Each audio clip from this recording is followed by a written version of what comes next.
आइए सीखते हैं लेटकर करने वाले कुछ आसन। अब हम सीखेंगे भुजंगासन या कोबरा पोज। भुजंग मीन्स सांप। ये आसन रीढ़ और कमर को लचीला बनाता है, इसके साथ साथ हमारी मसल्स को भी स्ट्रॉन्ग बनाता है। आओ देखें इसे करना कैसे है। सबसे पहले अपने पेट के बल लेट जाइए।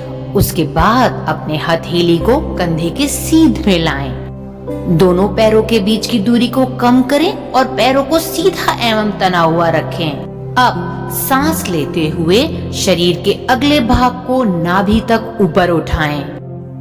ध्यान रहे कमर पर ज्यादा खिंचाव न आए। अब रिलैक्स पोजीशन में आ जाइए। ये आसन शरीर को सुंदर और कांतिमय बनाता है।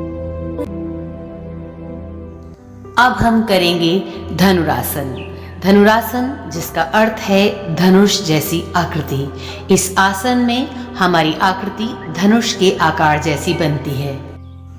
आइए देखते हैं इसे कैसे करते हैं। सबसे पहले आप अपनी योगा मैट पर आराम से पेट के बल लेट जाइए। अपने हाथों को सीधा कर लीजिए। अब अपनी सांस को भरते हुए धीरे धीरे पहले अपने एक पैर को ऊपर कीजिए, फिर दूसरे पैर को ऊपर कीजिए। अब अपने एक हाथ से अपने एक पैर के पंजे को पकड़िए। चाहे तो आप अपने एंकल को भी पकड़ सकते हैं। ऐसा ही आपको अपने दूसरे हाथ से दूसरे पैर के पंजे को या फिर एंकल को पकड़ना है।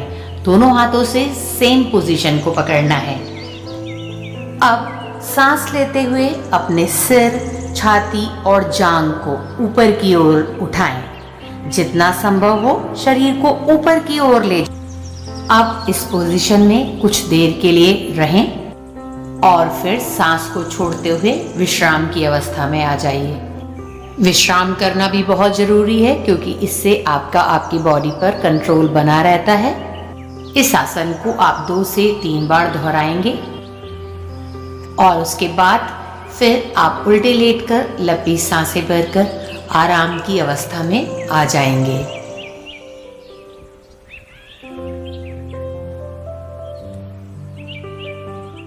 आइए अब सीखते हैं चक्रासन। चक्रासन पीठ के बल लेटकर किया जाने वाला एक योगाभ्यास है। चक्रासन 2 शब्दों से मिलकर बना है। चक्र जिसका अर्थ है पहिया और आसन जिसका अर्थ है योग मुद्रा। इस आसन की अंतिम मुद्रा में शरीर पहिए की आकृति का लगता है। आइए देखते हैं इसे कैसे करते हैं। सबसे पहले आप लेट जाइए अपने योगा मैट पर।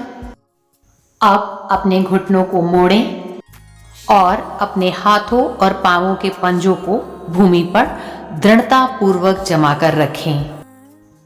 अब अपनी बाहें उठाएं, कोहनियां मोड़ लें, हथेलियों को कंधों के नीचे रखें। अब घुटनों और पैरों के बीच में थोड़ी सी दूरी बना लें। अब एक लंबी सांस लीजिए। धीरे धीरे अपनी बॉडी को स्ट्रेच करना शुरू कीजिए। अपनी लोअर बैक को ऊपर उठाते हुए एक आप चक्र के समान आकृति बना लेंगे। अब 10 सेकंड्स तक इसी पोजीशन में रहिए। अब इस पोजीशन में सांस लीजिए। यदि आप थक रहे हैं तो अपनी टांगों को सीधा कीजिए और धीरे धीरे वापस विश्राम की अवस्था में आ जाइए।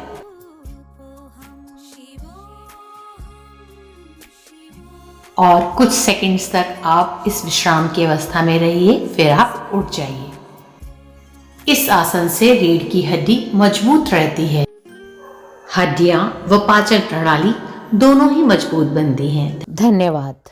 अब हम करेंगे सर्वांगासन, जो एक संस्कृत भाषा का शब्द है जिसका अर्थ है सर्व अंग आसन, यानी सभी अंगों का आसन। आइए देखते हैं इसे कैसे करते हैं। सबसे पहले आप पीठ के बल लेट जाइए। अपने हाथों को धड़ के बगल में रखिए। हथेलियां नीचे अंदर श्वास लेते हुए पैरों को सीधे ऊपर उठाइए। कमर को सहारा देते हुए ऊपर उठाइए। इस स्थिति में सीधा रहते हुए आपको सारा वजन अपने कंधों पर डालना है। हथेलियों से कमर को सहारा देते रहिए। कुछ देर इस मुद्रा में बने रहिए। अब श्वास छोड़ते हुए धीरे धीरे अपनी टांगों को नीचे लेकर आइए। इस आसन को 1 से 3 बार आप करेंगे नियमित रूप से। ये आसन दिल और दिमाग के रक्त प्रवाह को बढ़ाता है। इससे आपके कंधे, कोहनियां, पीठ व हाथ मजबूत रहते हैं। धन्यवाद। अब हम सीखेंगे हलासन। हर आसन का कोई न कोई नाम होता है और वो नाम किसी न किसी चीज से संबंधित होता है। हलासन भी 2 शब्दों से मिलकर बना है, हल और आसन, यानी हल की तरह दिखने वाला आसन।